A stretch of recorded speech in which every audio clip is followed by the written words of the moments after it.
The severe undulating erosion upon the walls of the Sphinx enclosure undoubtedly showed that the Sphinx had been heavily weathered long before the Sahara became a desert. Therefore, one must suspect that it could indeed be over 9,000 years old. Not knowing exactly how much rainfall there's been in the distant past, the Sphinx could indeed be far older than this. The most notable scholarly advocates, Robert Scotch, argues that the Sphinx may be far older than 12,000 years. Robert Bauval and Graham Hancock proposed that the Sphinx may have been built around 10,500 BC, during the last age of Leo. Anthony West believes everything on the Giza Plateau testifies to an advanced, secure, and long-settled civilization.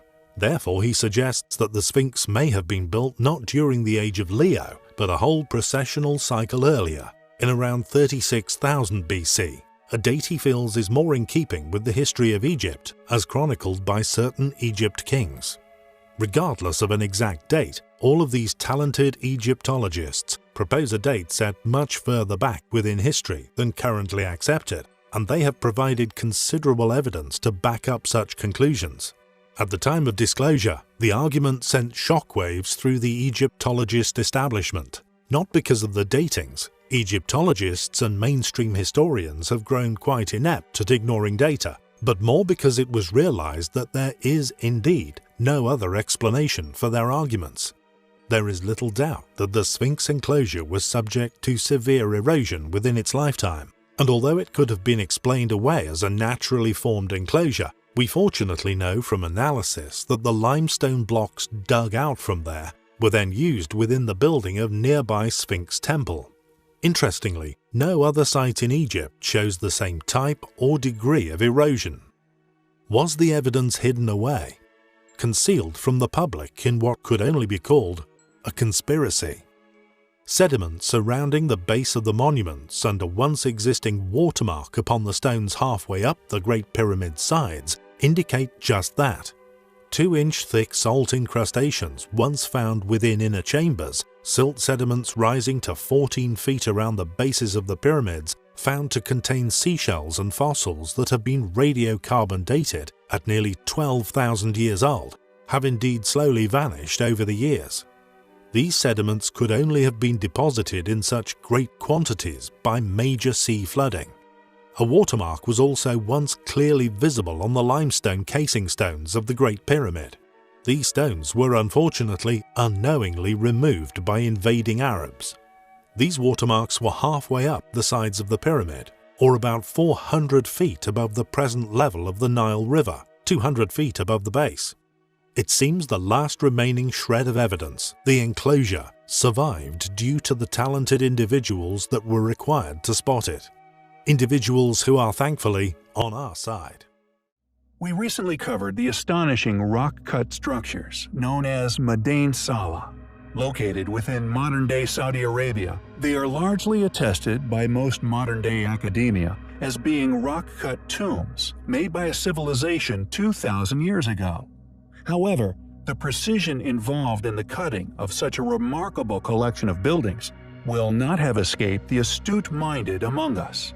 Just how did these civilizations, 2 or even 3,000 years ago, manage to create such awe-inspiring structures, with the tools available at that time within known history?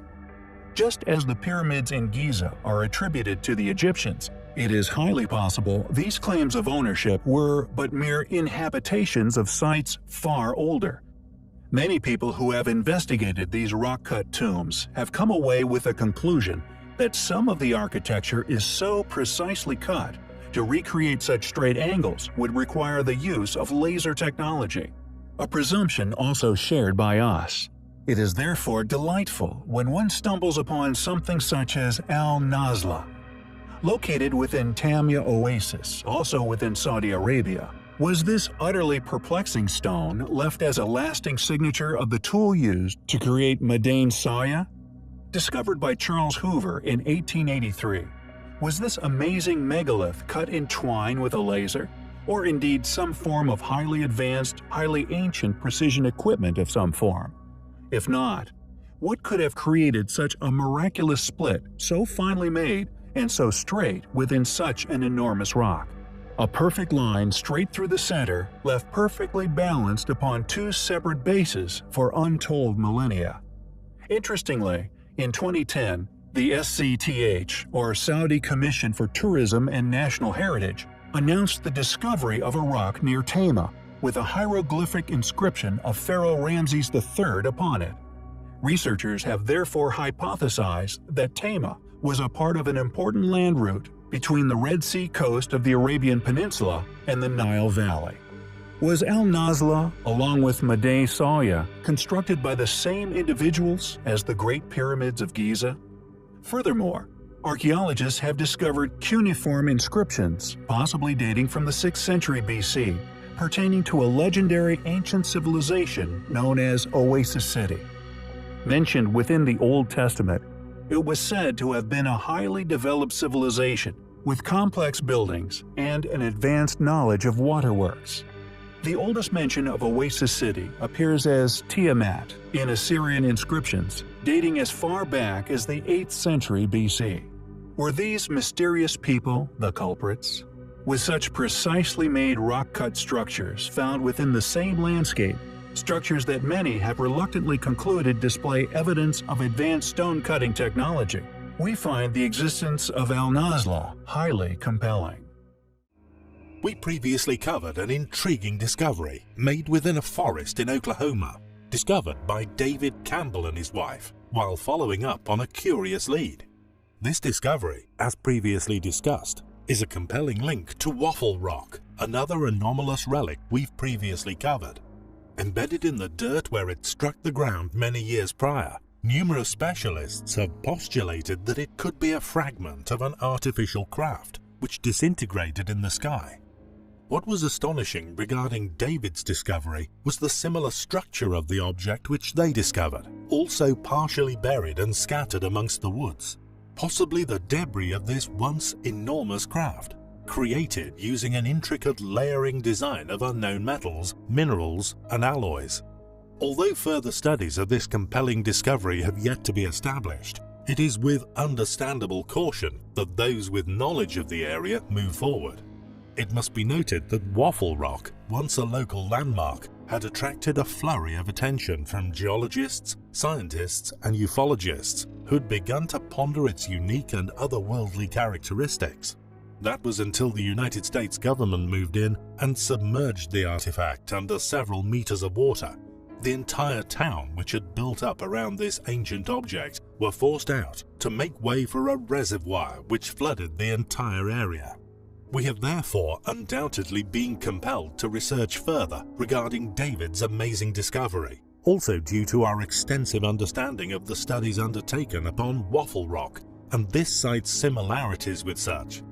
And unsurprisingly, we've not been disappointed with what's been unearthed. It seems folks have been fully aware of the unusual, quote, mineral deposits within the Oklahoma area for quite some time. It seems possible that the entire area is an ancient crash site of a once enormous alien craft. Known as the Oklahoma Mystery Stones, could these unexplainable fragments have once been part of an ancient spaceship?